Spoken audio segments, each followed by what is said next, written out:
This morning we've got another Evinrude video, and we're just going to go quickly through how the Evinrude ETEC diagnostic software works and what you can expect to see when you plug it in.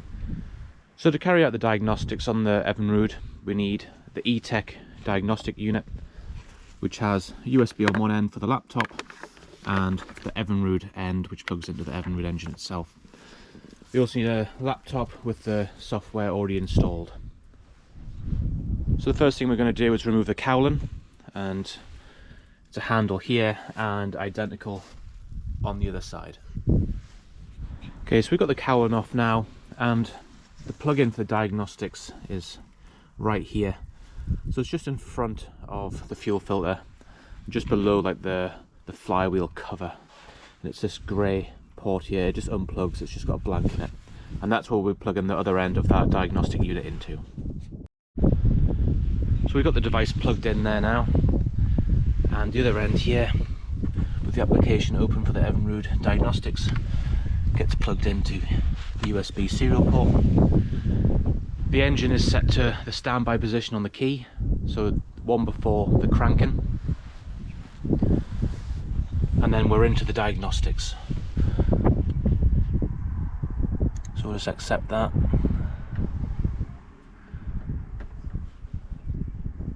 And we hit connect.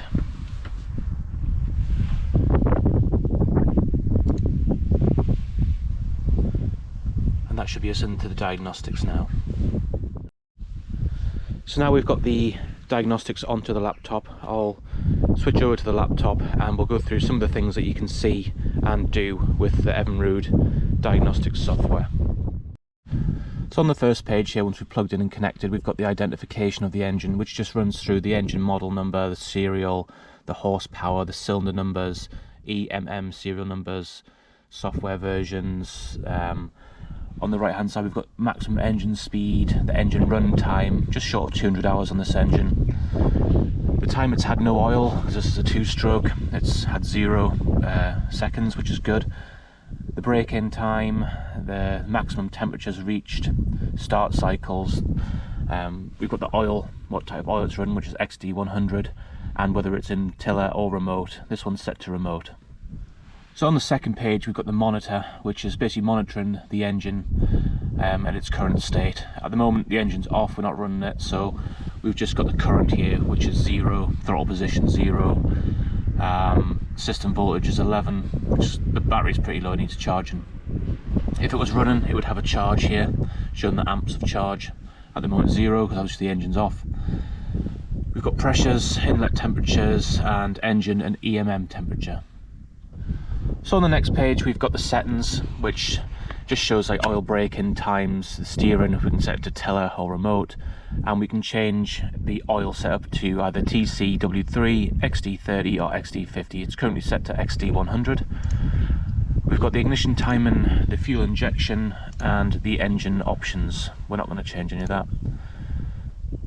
On the next page we've got testing, so we can test the ignition system on number 1 and number 2, the fuel injection on number 1 and 2, we can test the fuel pump, the oil injector and the water valve, and we can also test the test lights for the oil fault, overheat, check engine, low oil, and we can also check the tachometer.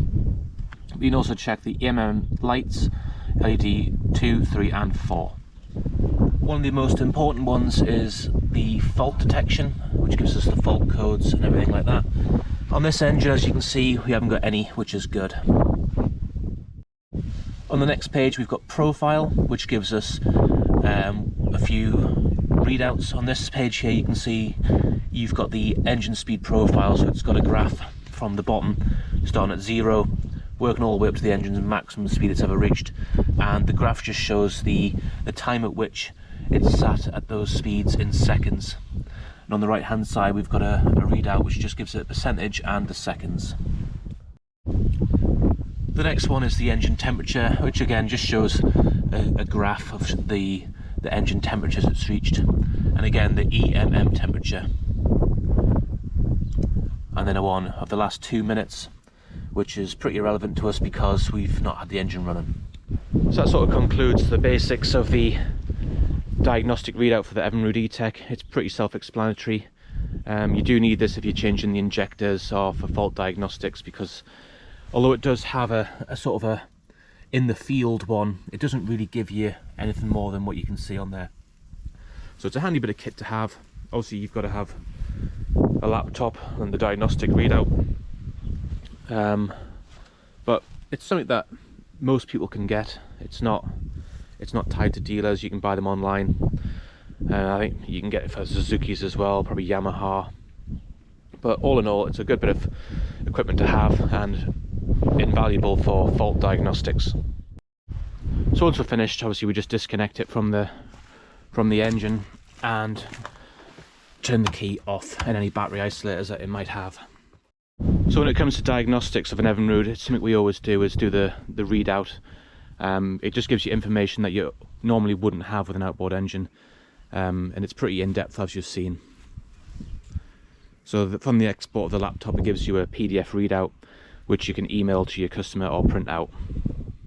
And I suppose to another extent, if you were purchasing a Evinrude ETEC engine and you had the diagnostic equipment, or you weren't sure of the engine, it was a bit suspicious, you know, the price for what they were saying the engine hours have or the year, you could always ask a dealer to come along. That's something we always do.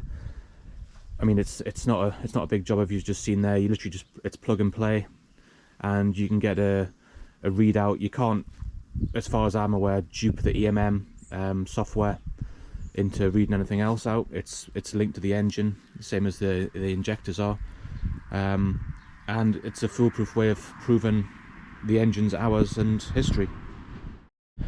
So if you enjoyed that video and you've learned something there, please give a like and a subscribe if you haven't already, and stay tuned for more videos in the future.